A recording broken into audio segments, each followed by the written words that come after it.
Entre 1898 et 1902, dans le cœur industriel du nord de la France, 9 patrons d'usines textiles moururent dans leur lit, la gorge écrasée, les lèvres bleuies, les poings refermés sur un morceau de fil de coton, et toujours, la porte verrouillée de l'intérieur. À Lille, Roubaix, Tourcoing, Armentières, on parla d'une épidémie de malédiction ouvrière, d'une vengeance de la misère, d'un spectre sorti des filatures pour réclamer justice. Mais les journaux, prudents, étouffèrent vite l'affaire. Le capital ne devait pas trembler. Pourtant, dans les registres d'embauche de chacune de ces usines, un détail répétait le même nom, toujours inscrit d'une écriture maladroite, sans date de naissance ni adresse. Jean Mutet. Ni prénom complet, ni numéro d'ouvrier. Juste Mutet. Un géant noir venu de nulle part, muet, embauché pour porter des ballots de coton, disparu à chaque fois la veille du meurtre. Les ouvriers disaient qu'il ne parlait pas, qu'il ne mangeait presque rien, qu'il travaillait sans se reposer, et que ses yeux gris, d'une clarté presque métallique, semblaient regarder au travers des gens comme s'ils voyaient déjà leur fin. On prétendait qu'il dormait dans les caves des usines, à même le sol, et qu'il disparaissait dès que la sirène annonçait le lever du jour. À la filature d'Elcourt, à Roubaix, on le vit pour la première fois un matin d'octobre 1898. 7 pieds de haut, des épaules larges comme une porte, la peau d'un acajou profond, les mains capables de soulever une bobine de 50 kilos sans effort. Le contremaître, un certain Auguste Lenoir, l'engagea sans poser de questions. À l'époque, on ne refusait pas un bras de plus, surtout pas des bras comme les siens. Mais dès la première semaine, les ouvrières chuchotèrent qu'il portait malheur. Une machine s'était coincée, une jeune fille s'était coupée 2 doigts, et la nuit, on entendait, disait-elle, des pas dans les combles quand tout le monde dormait.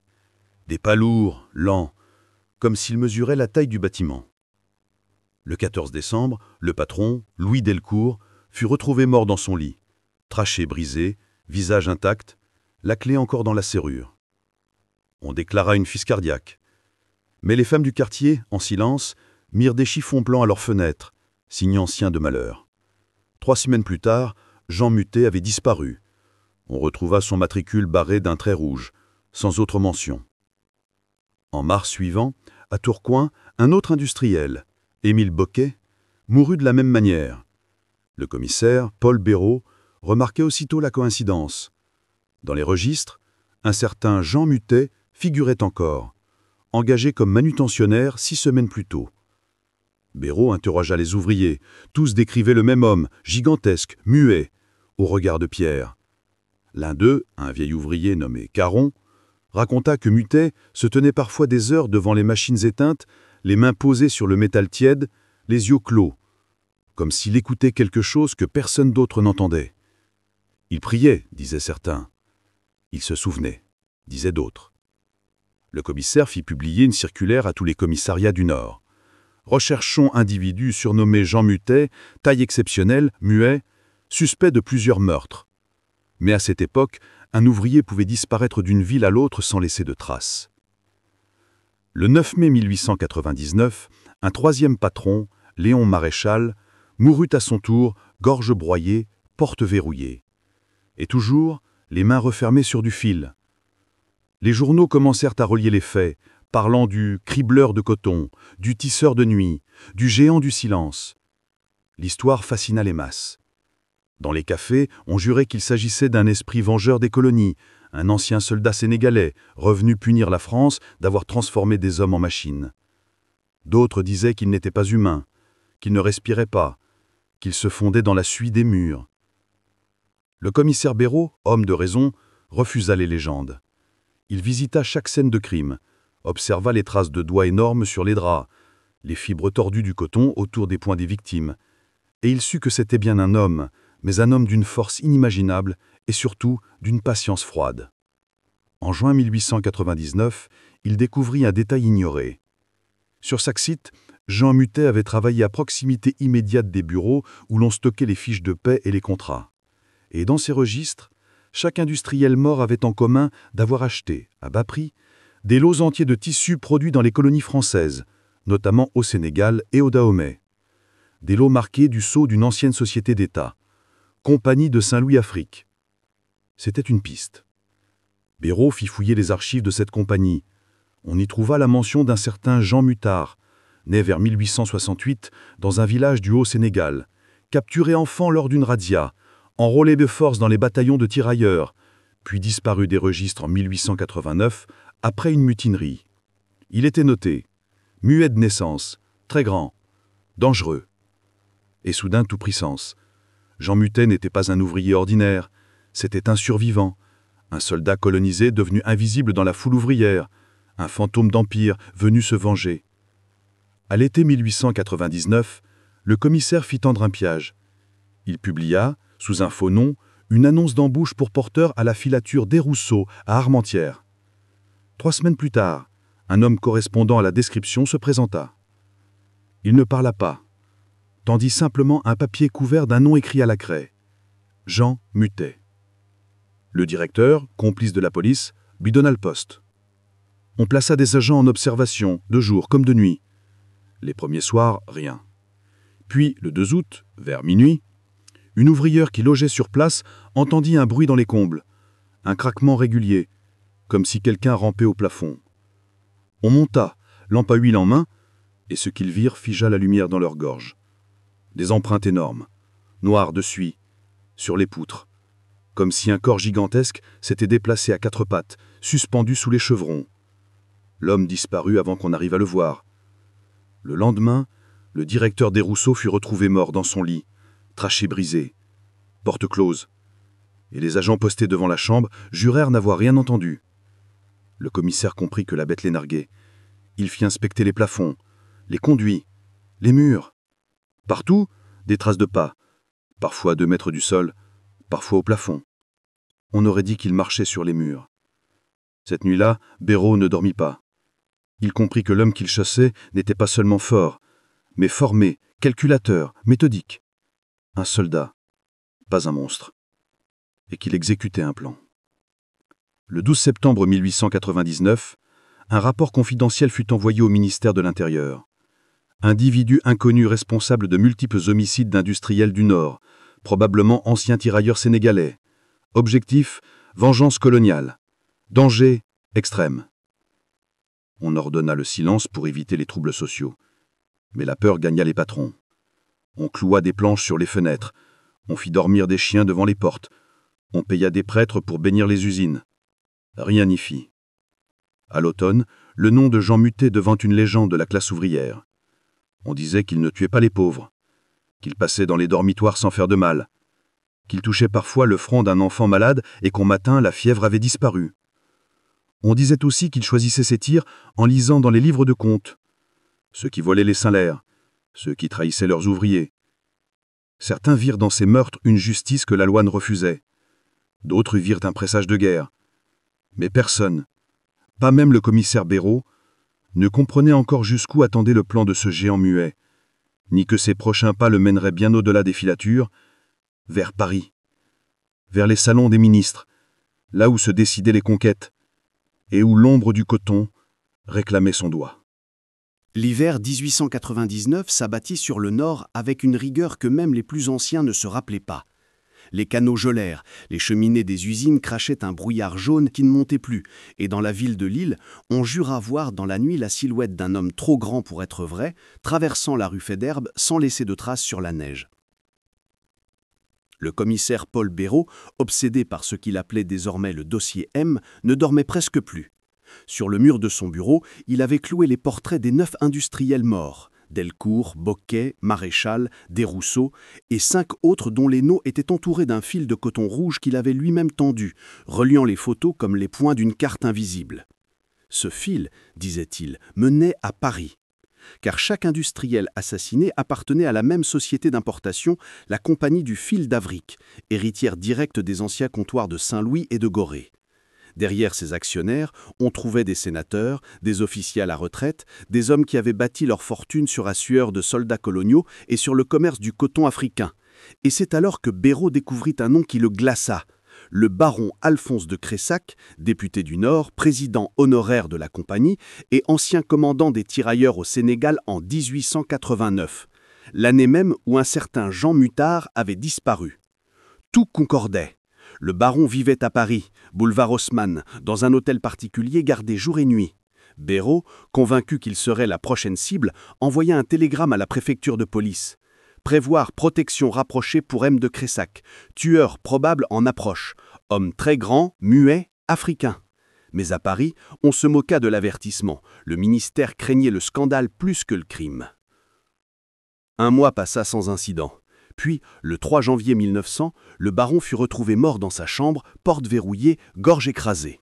Sur sa poitrine, posée avec soin, reposait une mèche de coton tressée en forme de croix. Le gouvernement étouffa aussitôt l'affaire. On parla d'un arrêt du cœur. Mais Béraud, convoqué d'urgence à Paris, vit la scène avant qu'on la nettoie. Et dans un coin du plancher, invisible à l'œil nu, il trouva incrustée dans la poussière l'empreinte d'un pied gigantesque. Il sut alors que Jean Muttard n'était pas un simple meurtrier, c'était un symbole, un instrument d'une vengeance plus vaste, plus ancienne, qui dépassait la justice et touchait à la mémoire. Car dans les archives militaires, Béraud découvrit que le baron de Cressac avait dirigé 11 ans plus tôt une répression sanglante contre un bataillon de tirailleurs sénégalais mutinés dans la région de Podor. 48 hommes avaient été exécutés. Parmi eux, un caporal surnommé le Muet. Il mesurait 2,13 m. C'était lui. Jean Muttard, devenu Mut, avait survécu. Comment ? Personne ne le savait. Peut-être l'armée avait-elle maquillé son exécution ? Peut-être avait-il fui dans la brousse avant de gagner la France clandestinement ?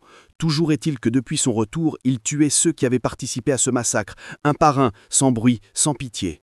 Et il lui en restait encore 4.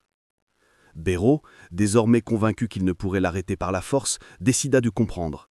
Il interrogea d'anciens soldats, des missionnaires revenus d'Afrique, des dockers de Bordeaux qui avaient vu débarquer des tirailleurs enchaînés, des femmes de ménage des filatures du Nord qui prétendaient avoir vu le géant prier devant les machines. Tous disaient la même chose. Il parlait avec les yeux, comme s'il entendait des voix que les autres n'entendaient pas. L'un d'eux, un vieux soldat nommé Lemoine, raconta une histoire étrange. Lors de la mutinerie de Podor, un des tirailleurs avait été atteint d'une balle à la gorge mais n'était pas mort. On l'avait laissé pour mort dans le sable. 3 jours plus tard, son corps avait disparu. Sur le mur du fort, on avait trouvé des traces de sang dessinant un motif de spirale et le mot « dan », mot wolof signifiant « serment ». Béraud fit traduire d'autres mots trouvés sur les murs des usines « Doum, Jam, Sunugal, fils, esclave, notre pays ». Il comprit que Mut ne tuait pas au hasard. Chaque meurtre était un message, une strophe d'un poème de vengeance écrit dans le sang et le coton. En février 1900, les choses s'accélérèrent. 2 autres morts, à Amiens et à Reims, 2 anciens officiers du corps colonial, trouvés de la même manière. Les journaux ne purent plus se taire. Le cri du peuple titra « Le fantôme du Sénégal frappe encore ». Les ouvriers acclamaient en secret cet invisible justicier. Dans les cafés, on vendait des cartes postales avec son nombre imprimé dessus. À Paris, la bourgeoisie tremblait. Le ministre de l'Intérieur chargea Béraud de capturer le monstre avant qu'il ne tût l'idée même de la République. Béraud accepta, mais à sa manière. Il comprit qu'il devait l'attirer, pas le traquer. Car chaque fois qu'on dressait un piège, Mut l'avait déjà prévu. Il se nourrissait du silence, de la peur et de l'arrogance des puissants. Béraud écrivit alors un article anonyme dans le Petit Journal, racontant les crimes de Cressac et la mutinerie de Podor, rendant public le massacre qu'on voulait effacer. Il savait que Mut lisait les journaux. On en avait trouvé des fragments dans les caves des usines, annotés d'une écriture d'enfant. L'article parut le 20 mars 1900. Le lendemain, un messager laissa devant le commissariat de la rue Paradis un paquet enveloppé dans une toile brute. À l'intérieur, un morceau de fil torsadé en forme de cercle et un mot écrit au charbon.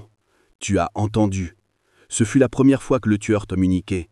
Béraud comprit que le message n'était pas une menace, mais une invitation. « Tu as entendu », c'était une phrase de soldat à soldat. Il y répondit dans son journal intime. « Oui, viens me parler ». 3 semaines passèrent. Le 12 avril, à 2 heures du matin, alors qu'il rédigeait son rapport, il sentit un courant d'air dans son bureau. La lampe vacilla. Il leva les yeux et vit dans l'encadrement de la porte la silhouette du géant, immobile, les épaules effleurant le cadre, les yeux gris comme des éclats d'acier. Béraud voulut parler, mais aucun son ne sortit. L'homme s'approcha, lentement, sans bruit, posa sur le bureau un petit sac de toile et recula. Quand Béraud l'ouvrit, il y trouva un médaillon de cuivre portant les initiales JM et gravé au revers un mot « Mémoire ». Puis le géant disparut dans la nuit par la fenêtre ouverte, sans laisser la moindre trace. Ce fut la dernière apparition officielle de Jean Mut avant une année entière de silence. Mais à partir de ce jour, Béraud cessa de le traquer. Il commença à le comprendre. Car chaque crime suivant, et il y en a eu encore 3, coïncidait avec la ruine d'une entreprise coloniale. Comme si, après la mort, Muth semait de l'ordre dans les comptes, faisait disparaître des fonds, effaçait des dettes, redistribuait aux pauvres les salaires volés. Les enquêteurs appelèrent cela les miracles du coton. L'Église y vit l'œuvre du démon. Le peuple, celle d'un saint noir. Et quand, en 1901, un incendie ravagea les entrepôts de la Compagnie du Fil d'Afrique à Bordeaux, détruisant toutes les archives de la traite coloniale, certains jurèrent avoir vu dans les flammes une ombre immense marcher entre les poutres sans brûler. Ce fut alors que la légende se transforma en mythe et que le nom de Jean Muth cessa d'appartenir à un homme pour devenir celui d'un souvenir que la France n'osait plus nommer. L'année 1901 s'ouvrit sous un ciel gris et poisseux sur la France industrielle où la suie collait aux vitres comme un remords. On parlait encore de la disparition de Jean Muth, mais l'affaire s'était diluée dans la routine de la République. Les morts riches étaient vite remplacés par d'autres riches, et les journaux, menacés par la censure, préféraient taire ce qui faisait trembler les actionnaires. Pourtant, dans les bas-fonds de l'île, dans les cafés des mineurs, on chantait encore des complaintes sur le géant du silence, celui qui étranglait les patrons sans bruit et laissait derrière lui du coton, comme une prière. Paul Béraud, lui, avait été muté à Paris sous prétexte de promotion. En réalité, on voulait l'éloigner du Nord, de ses ouvriers, et surtout de la vérité.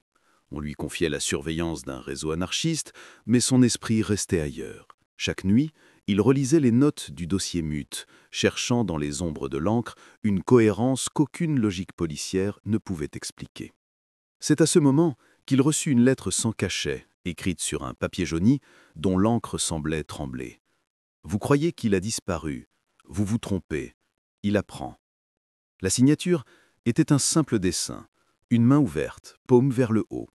Ce symbole, Béraud le reconnut aussitôt. C'était celui des mains d'ouvriers qui, dans les filatures, se brûlaient aux machines, marque des esclaves du travail. La lettre venait de Lyon, où s'élevaient les usines métallurgiques les plus vastes du pays. Il prit le train le lendemain. À son arrivée, il apprit qu'un industriel, Antoine Chabrier, propriétaire d'une manufacture d'armes, venait d'être retrouvé mort. Gorge écrasée, porte verrouillée, fil d'acier autour du cou, tressé avec du coton. Le mode opératoire avait évolué. Le métal s'était mêlé au textile, comme si le meurtrier fusionnait les symboles de l'industrie et de la colonisation. Les ouvriers racontaient un homme immense, muet, travaillé depuis 3 semaines à la fonderie, qu'il maniait les barres de fer comme des allumettes et que, lorsqu'il levait les yeux vers les cheminées, la fumée semblait se plier. Mais le plus étrange, dit un forgeron, c'est qu'il ne parlait jamais, même lorsqu'il se brûlait. Il fermait les yeux, murmurait sans son, comme s'il priait quelque chose de plus grand que lui. Béraud visita les lieux. Sur les murs, des traces de suie dessinaient une spirale, la même que celle vue jadis à Peau d'Or. Et dans un recoin du bureau de Chabrier, il trouva un dossier confidentiel. Contrat 1898, fourniture pour la Compagnie du Fil d'Afrique, mission Sénégal. C'était une preuve directe. L'industriel finançait encore des expéditions pour exploiter les terres et les hommes d'Afrique. Muth poursuivait donc les vivants d'un passé que la France refusait d'enterrer. Mais ce n'était plus une simple vengeance, c'était une purge. Le lendemain, Béraud reçut un télégramme anonyme. Il viendra encore 3 fois. Après, il n'y aura plus rien. 3 fois. 3 morts à venir. Il tenta de prévenir la sûreté, mais ses supérieurs l'accusèrent de paranoïa et lui retirèrent le dossier. On le déclarait inapte pour excès de zèle et on lui imposa un congé forcé. Pourtant, il continua seul. Il retrouva dans les archives militaires le registre des tirailleurs de 1889, 36 noms barrés, parmi eux 8 marqués d'un signe, une croix inversée. Tous, sauf un, avaient été confirmés morts. Celui qui manquait portait le matricule 31, Mutard, Jean, caporal, muet, 1,99 mètres. Mais dans la marge, quelqu'un avait ajouté au crayon rouge « Pas mort, envoyé ailleurs ». Ailleurs. Où? Béraud finit par le découvrir. Un camp expérimental installé à Saint-Nazaire, dirigé par des médecins militaires qui étudiaient la résistance physique des races tropicales. On y avait conduit des hommes noirs, mutilés, pour des essais de fatigue musculaire et de résistance à la chaleur. Muth avait donc été l'un de ces cobayes. Il n'était pas un survivant par miracle, il était le produit de la science coloniale. Façonné, brisé, muet par une blessure infligée dans un laboratoire français. Ce jour-là, Béraud cessa de croire à la justice. Il décida d'écrire la vérité. Mais avant qu'il ne puisse publier son rapport, sa chambre fut fouillée, ses notes disparurent, et on lui rendit visite d'un homme en redingote qui se présenta comme émissaire du ministère. Commissaire Béraud, il est temps d'oublier. On le relégua à Marseille. C'est là, au bord du Vieux-Port, qu'il entendit de nouveau parler de lui.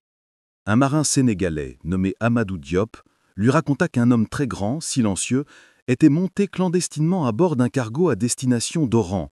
Là-bas, disait-on, un certain général Tessier, ancien commandant en Afrique, s'était réfugié. Le 4 mai 1901, le général fut retrouvé mort dans sa villa, gorge croyée, clé dans la serrure, du coton entre les dents. L'armée censura le rapport, mais le message circula parmi les soldats africains du port. Le muet est revenu. Béraud comprit que Muth ne s'arrêtait plus aux frontières de la France. Il étendait son champ de justice à tout l'Empire. En Algérie, au Maroc, en Indochine, on signala des morts semblables, toujours liées aux campagnes coloniales. Les journaux d'outre-mer parlaient d'un démon invisible. Les officiers blancs se barricadaient la nuit. Dans les casernes, les tirailleurs chuchotaient que leurs frères sans voix marchaient pour eux. Et certains, au lieu de craindre, espéraient. En septembre, un navire en provenance de Dakar explosa mystérieusement dans le port de Marseille. Parmi les débris, on retrouva une plaque d'identité marquée JM, caporal. Officiellement, c'était un accident. Officieusement, on disait que Muth avait frappé encore, cette fois contre la marine marchande, coupable d'avoir transporté des esclaves sous couvert de cargaison. Le pays tout entier se couvrait d'un vieillard de peur. Mais pour Béraud, la peur se mua en compréhension. Il entrevoyait la logique secrète. Chaque victime représentait une étape de la chaîne coloniale. Le planteur, l'industriel, le banquier, l'officier, le transporteur. Il restait le politique, le sommet, celui qui, du haut de sa tribune, avait légitimé tout cela. Ce fut alors que le nom du sénateur Del Colonne, président du comité colonial, apparut dans une note confidentielle, et Béraud sut qu'il serait le dernier. Il tenta de le prévenir, sans succès. Le sénateur le fit expulser de son bureau en criant « Assez de vos contes africains !» 3 semaines plus tard, dans la nuit du 1er novembre 1901, Del Colonne fut retrouvé mort dans sa bibliothèque, gorge croyée, clé dans la serrure et du coton entre les dents. Mais cette fois, il y avait quelque chose de différent. Autour de son corps, disposé en cercle, brûlaient 9 bougies noires, et sur le mur, écrit en suie « Ndan ». Le serment est tenu. Muth avait fini sa liste. Pourtant, l'histoire ne s'arrêta pas là, car au petit matin, quand on voulut examiner la scène, le corps du sénateur avait disparu. À sa place, un simple amas de coton brûlé et au centre une main humaine parfaitement conservée, paume vers le haut. Ce symbole, Béraud le reconnut aussitôt. C'était celui des mains d'ouvriers qui, dans les filatures, se brûlaient aux machines, marque des esclaves du travail.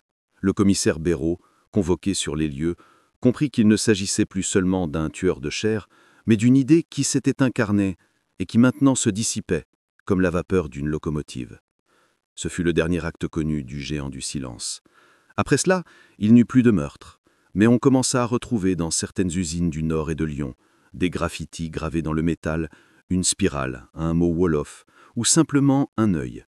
Et ceux qui travaillaient là disaient que certains soirs, les machines s'arrêtaient d'elles-mêmes, comme pour écouter. Béraud, brisé, démissionna. Il vécut retiré à Lyon jusqu'à sa mort en 1919, notant dans ses carnets des phrases qu'on jugea délirantes. Il n'était pas seul, il y en aura d'autres. L'ombre apprend. Après sa mort, on retrouva entre les pages un fil de coton gris torsadé avec du fil de cuivre. Personne ne sut comment il était arrivé là, mais ceux qui regardaient le fil de près disaient qu'il bougeait, imperceptiblement, comme s'il respirait. 20 ans passèrent, et la France oublia, ou du moins, elle crut oublier. La guerre de 1914 avait tout balayé. Les usines du Nord détruites, les filatures vidées. Les morts innombrables avaient relégué les fantômes d'autrefois au rang des vieilles histoires qu'on raconte dans les estaminets quand la bière fait trembler la voix. Mais dans certaines tranchées, les tirailleurs sénégalais, mal payés, mal vêtus, se murmuraient encore une prière qu'aucun officier ne comprenait. Ndan, celui qui ne parle pas marche devant. Dans la boue de Verdun, dans la Somme, les hommes noirs combattaient pour une patrie qui ne les regardait pas. Et parfois, disaient les survivants, au plus fort du combat, quand la nuit tombait et que les obus cessaient, ils voyaient passer une ombre immense entre les lignes, Un soldat sans matricule, sans drapeau, le visage couvert de suie, qui s'inclinait sur les mourants pour leur fermer les yeux. On l'appelait le Grand Muet, et personne ne sut s'il s'agissait d'un mythe ou d'une apparition. Après l'armistice, la République célébra ses héros blancs et renvoya les autres en Afrique avec des promesses creuses. À Dakar, un jeune homme nommé Malik Mutar, fils d'un ancien tirailleur, reçut une médaille qu'on lui refusa de porter à la parade. On disait qu'il descendait d'un certain Jean Mutar, disparu dans les guerres coloniales. Malik ne parlait presque jamais, mais il dessinait des spirales dans le sable et traçait sur les murs de l'école les mêmes symboles que son ancêtre. En 1922, il embarqua clandestinement pour Marseille, affirmant vouloir voir le pays de la machine. Il trouva du travail dans les docks, puis dans les aciéries de Saint-Étienne, où il maniait les lingots de métal comme des jouets. Ceux qu'il voyait disaient qu'il avait la même taille, la même peau d'acajou sombre et les mêmes yeux gris que le légendaire Muet. La rumeur grandit. Les anciens de la filature chuchotaient qu'il était revenu plus jeune, plus fort, pour achever ce que le premier avait commencé. Mais Malik ne tuait pas. Il écoutait. Il notait les noms des patrons qui employaient les anciens colonisés, des policiers qui humiliaient les ouvriers noirs, des ingénieurs qui exportaient vers l'Afrique des armes sous couvert de commerce civil. Chaque soir, dans sa mansarde, il recopiait ces noms dans un cahier qu'il appelait « le livre du souffle ». On disait qu'il priait devant, en silence, jusqu'à ce qu'une bougie s'éteigne toute seule. En 1925, une vague d'incendie frappa plusieurs usines de la Loire. Personne ne revendiqua les sinistres, mais sur chaque mur calciné, les pompiers trouvaient la marque d'une main géante dessinée à la suie. Les autorités parlèrent d'actes de sabotage anarchiste. Les ouvriers, eux, murmuraient que le Muet avait de nouveau marché. Cette fois, il n'étranglait plus. Il purifiait par le feu. La police lança une enquête et le nom de Malik Mutar apparut. Il fut arrêté un matin d'hiver, les mains couvertes de cendres. On le conduisit à Lyon pour interrogatoire. Le commissaire, un certain Jules Béraud, fils du défunt Paul, ne savait rien de la véritable histoire, mais lorsqu'il vit l'homme, il sentit dans la pièce un poids invisible, une lenteur étrange, comme si l'air lui-même retaudait sa respiration. Malik ne dit rien pendant 3 jours, puis soudain il demanda un crayon. Il écrivit sur la table « Je ne suis pas le premier. Je ne serai pas le dernier. » Et il sourit. Cette phrase, gravée ensuite dans le rapport, hanta Jules toute sa vie. La nuit suivante, la prison prit feu. Les gardes jurèrent avoir vu le détenu s'élever dans la fumée, debout, intact, avant que le plafond ne s'effondre. On retrouva 12 corps carbonisés, mais aucun ne correspondait à la taille ni à la morphologie de Malik Mutar. On le déclara mort. 3 jours plus tard, à Marseille, un navire chargé de textiles colonial explosa dans le port. Le témoin qui donna l'alerte parla d'un homme noir très grand qui portait une torche. Dès lors, le mythe renaquit, plus fort que jamais. Le feu du Muet titra la presse populaire avant que la censure n'étouffe encore l'affaire. L'année suivante, un mouvement d'ouvriers africains et antillais se forma secrètement. Ils se reconnaissaient à un fil rouge tressé autour du poignet et à leur devise « Le silence est un cri qu'on ne peut pas censurer ».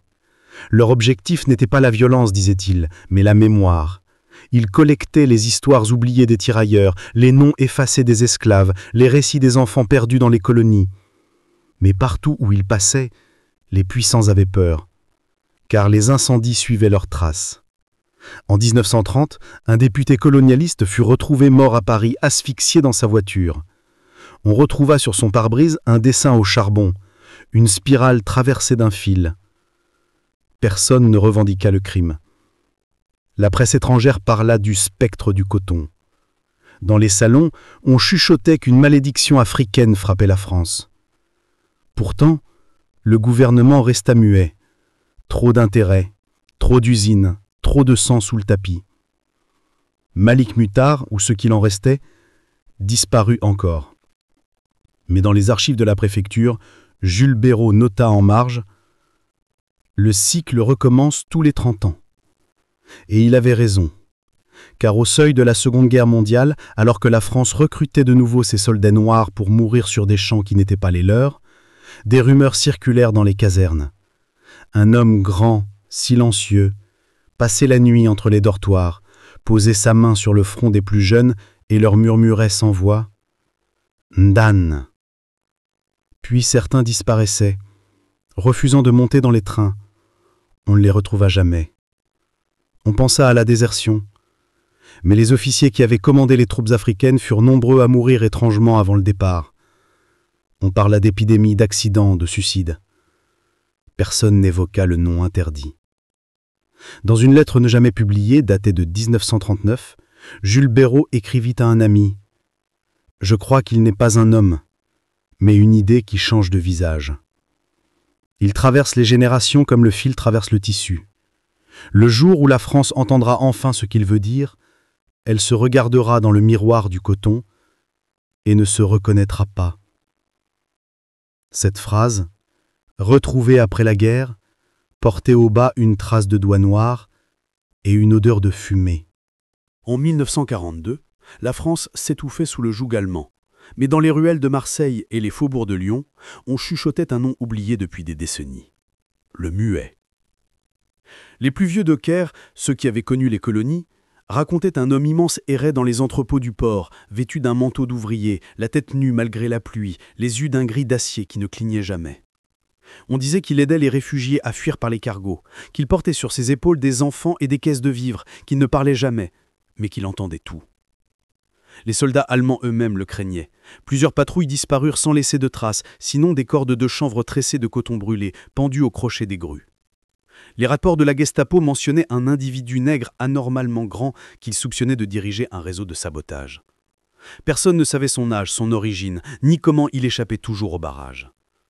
Mais ceux qui travaillaient avec lui disaient qu'il ne dormait jamais, qu'il apparaissait là où on avait besoin de lui, qu'il savait à l'avance quand les rafles allaient tomber. On l'appelait désormais le silencieux. Et dans le maquis du Vercors, son nom circulait comme une prière.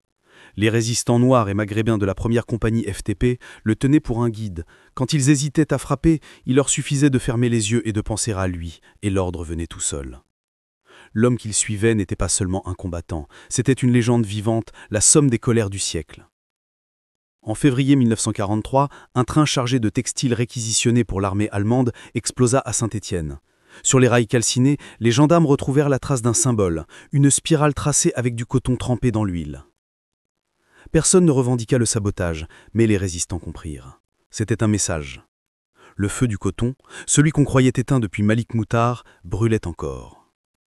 Quelques semaines plus tard, un officier français collaborateur, ancien administrateur au Sénégal, fut retrouvé mort dans son bureau de la préfecture de Vichy. La porte était verrouillée, la gorge écrasée et un fil de coton blanc pendait à sa poignée. L'inspecteur chargé de l'enquête, un certain André Bérault, petit-fils du commissaire Paul, reconnut le mode opératoire de son grand-père. Il tenta de rouvrir le vieux dossier, mais la Gestapo l'en empêcha. Pourtant, il continua en secret, découvrant dans les archives familiales le journal de son aïeul. À mesure qu'il lisait, il sentait la présence de l'histoire respirer dans son dos. Puis un soir, alors qu'il travaillait tard, il entendit frapper 3 fois à la porte. Il ouvrit. Un homme noir gigantesque se tenait là, ruisselant sous la pluie, un manteau de laine sur les épaules et dans ses mains un carnet. Sans un mot, il le posa sur la table. À l'intérieur, une phrase. « Tu sais maintenant ». Puis l'homme s'effaça dans le couloir. Bérault parcourut le carnet. C'était un recueil de noms, de lieux, de dates, des officiers, des industriels, des politiciens, tous impliqués dans la spoliation des colonies. Certains morts depuis longtemps, d'autres vivants et puissants. En marge, un mot revenait, mémoire. Il comprit que la mission de Mutt à travers les siècles n'était pas la vengeance, mais la transmission. Rappeler, par le silence, ce que la France voulait taire. Quelques semaines plus tard, Lyon connut une série d'explosions dans les usines travaillant pour les Allemands. À chaque fois, on retrouvait la même trace, du coton mêlé à de la poudre disposé en croix. Les résistants jurèrent que c'était l'œuvre du muet. André Bérault, désormais traqué, rejoignit le maquis sous le nom de Côte-Fil Rouge. Il participa à la libération de la ville, guidé, disait-il, par une ombre qu'il voyait marcher devant lui dans les tunnels. Quand la guerre finit, on ne parla plus du muet. On l'avait oublié. Encore. Mais dans les entrepôts de Marseille, on continuait de trouver des empreintes de mains noires sur les murs. Et dans les docks, les anciens porteurs racontaient qu'une silhouette géante venait la nuit réparer les grues brisées, puis disparaissait avant l'aube. En 1947, lors d'une cérémonie commémorative pour les tirailleurs, André Béraud prononce un discours qui passa inaperçu. Pourtant, il y déclarait « Ce que vous appelez silence est la voix de ceux qu'on n'a pas voulu écouter ». Le lendemain, il fut retrouvé mort dans son bureau, le regard calme, un fil de coton blanc noué autour de son poignet. Officiellement, crise cardiaque. Officieusement, la légende reprit souffle. Car à cette époque, dans les colonies, les révoltes grondaient, Sétif, Madagascar, Dakar. Et partout, les insurgés traçaient le même signe sur les murs, la spirale du coton.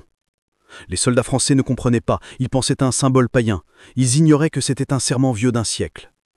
Ceux qui avaient lu les carnets des Béraud savaient, le muet n'était plus un homme, mais une mémoire collective, une idée qui se transmettait par le sang, par le souffle, par les gestes. En 1950, quand la guerre d'Indochine éclata, plusieurs officiers furent tués dans des circonstances étranges, étranglés, leurs corps trouvés dans des postes fortifiés verrouillés de l'intérieur. Les rapports militaires furent classés secret défense, mais un colonel osa écrire « Le muet est revenu, et cette fois il ne sert plus la France ». La légende s'étendait, insaisissable, transnationale, transformée en code parmi les combattants anticoloniaux. Dans les rues de Dakar, un graffiti apparut. Le silence parle. On l'effaça, il revint, on le recouvrit, il réapparut. À Paris, on prétendit voir un soir de 1954 un homme gigantesque traverser la Seine sur les poutres d'un pont en rénovation, les yeux brillants comme des phares. Les photographies furent saisies. Un journaliste, Jean Muris, qui enquêtait sur cette affaire, disparut le mois suivant. Son appartement fut retrouvé vide, sauf pour une pelote de coton posée sur la table. Les années passèrent, l'Empire s'écroula, mais la spirale demeura. Dans les grèves ouvrières des années 1960, les immigrés brandissaient des banderoles où l'on lisait « Nous sommes le coton qui respire ». Dans les usines, on murmurait encore le nom de Mute quand une machine s'arrêtait toute seule, comme si elle refusait de blesser une main. Et certains soirs d'hiver, les plus vieux disaient voir sur les toits de Paris une ombre immense passer entre les cheminées, veillant sur ceux qui n'avaient plus de voix. Au début du XXIe siècle, la France vibrait d'un bruit continu. Klaxons, chaînes d'usines, écrans, slogans, un grondement perpétuel qui ne laissait plus place à l'écoute. Mais parfois, dans le vacarme, quelque chose se taisait. Les travailleurs immigrés des entrepôts de Seine-Saint-Denis racontaient qu'un soir sur 3, quand la sirène du port sonnait minuit, les machines s'arrêtaient d'elles-mêmes, les ampoules vacillaient, et un souffle passait dans les hangars, chaud et calme, comme une respiration immense. On disait « le muet revient ». Plus personne ne se souvenait vraiment de qui il était. Le nom avait traversé les décennies en se déformant. Jan Mout, Malik Mutar, le silencieux, l'ombre du coton. Chaque génération lui avait prêté un visage, mais tout avait gardé la même image. Des yeux gris, une force tranquille et une promesse jamais tenue. En 2005, lors des grandes émeutes de banlieue, un photographe amateur captura, par hasard, sur le toit d'un immeuble en feu, la silhouette d'un homme gigantesque, debout dans la fumée, la main levée vers le ciel. La photo fit le tour d'Internet avant d'être supprimée. Certains y virent un montage, d'autres un symbole. Mais ceux qui connaissaient les vieilles histoires virent la spirale du coton dessinée par les flammes autour de lui, la même qu'à Podeur, la même qu'à Lyon, la même qu'à Marseille. Le commissaire retraité André Béraud, fils du résistant mort en 1947, l'a reconnu aussi. Il sortit de sa retraite pour publier un livre, Le chant du silence, histoire d'une vengeance française. Il y retraçait un siècle d'ombre, reliant les meurtres du XIXe siècle aux révoltes coloniales, au sabotage de guerre, jusqu'aux luttes ouvrières contemporaines. Le livre fut interdit pour atteinte à la cohésion nationale. Béraud reçut des menaces. Un soir d'hiver, il trouva sur le seuil de son appartement un petit paquet, une pelote de coton gris, et dessous, une carte où était écrit « Tu n'as pas entendu, mais tu as compris ». Le vieil homme sourit. Il savait que la légende veillait encore. Peu de temps après, il mourut dans son sommeil. Les journaux parlèrent d'une fin paisible. Mais sa voisine raconta avoir vu, la nuit de sa mort, un homme très grand sortir de l'immeuble, portant un manteau sombre et laissant derrière lui des traces de pas humides sur le carrelage, comme s'il revenait de la mer. Dans les années suivantes, les symboles du muet réapparurent partout. Des spirales de fils dessinées sur les murs des usines désaffectées, des graffitis représentant une main ouverte, des vidéos floues montrant un géant qui traverse un chantier vide. Les réseaux sociaux s'emparèrent du mythe. On le transforma en icône, en mème, en talisman contre l'injustice. Mais sous cette surface virale, un mouvement plus profond naissait. Des ouvriers, des migrants, des étudiants, des sans-papiers fondèrent le Cercle du Silence, héritier du Cercle Mdan d'autrefois. Ils organisaient des veillées sans parole dans les zones industrielles abandonnées. Au centre, ils déposaient un simple fil de coton et une bougie. Ils disaient « Écoute le bruit qu'il fait quand il brûle ».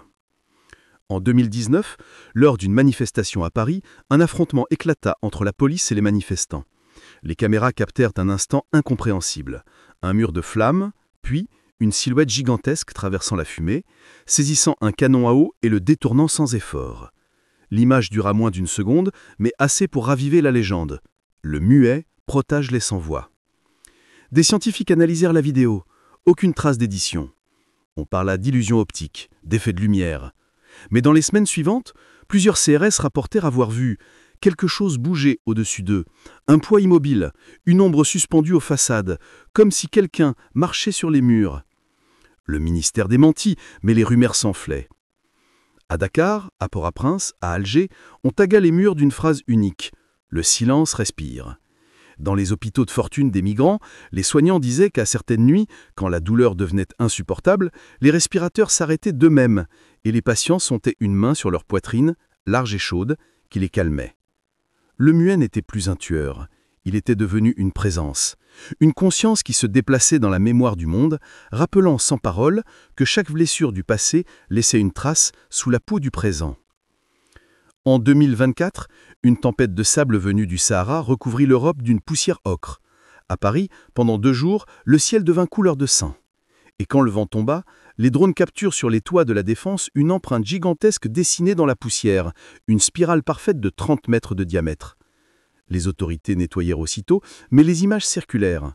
Certains y virent un canular, d'autres un symbole. Un jeune historien, fils d'immigrés sénégalais, publia en ligne une vidéo où il reliait cette spirale à celle retrouvée en 1847 dans la plantation de Lance County, Alabama, racontant la véritable origine du mythe, un esclave géant, muet, qui avait écrasé les gorges de ses maîtres. Sa vidéo fit 10 millions de vues. Le soir même, son compte fut supprimé. 2 jours plus tard, on le retrouva mort chez lui, sans trace de lutte, la clé dans la serrure, un fil de coton dans la main. Et sur le mur, tracé au charbon, un mot unique, « mémoire ». Ce fut la dernière fois que le nom du muet apparut dans un dossier officiel. Depuis, on n'en parle plus que dans les marges, dans les poèmes, dans les chansons, dans les fresques murales. Pourtant, ceux qui travaillent encore la nuit, les éboueurs, les gardiens, les infirmiers, disent qu'il est toujours là. Qu'il passe dans les couloirs vides, immense et calme, qu'il s'arrête devant ceux qui pleurent, qu'il pose une main sur leur épaule, et que, l'espace d'un instant, tout bruit s'efface. Un silence total, pas vide, mais plein, vivant, vibrant, comme une promesse qui s'accomplit enfin. Dans ce silence, disent-ils, on entend battre le cœur du monde. Et ceux qui l'ont senti n'en parlent jamais. Ils savent que le muet n'est pas venu punir, mais rappeler. Que sa force n'est pas la vengeance, mais la mémoire. Et que tant que l'injustice existera quelque part, dans une usine, un port, un champ, un hôpital, quelqu'un lèvera la tête, regardera l'obscurité et y distinguera 2 yeux gris, tranquilles, qui veillent. Alors il saura, le silence respire et il nous regarde encore.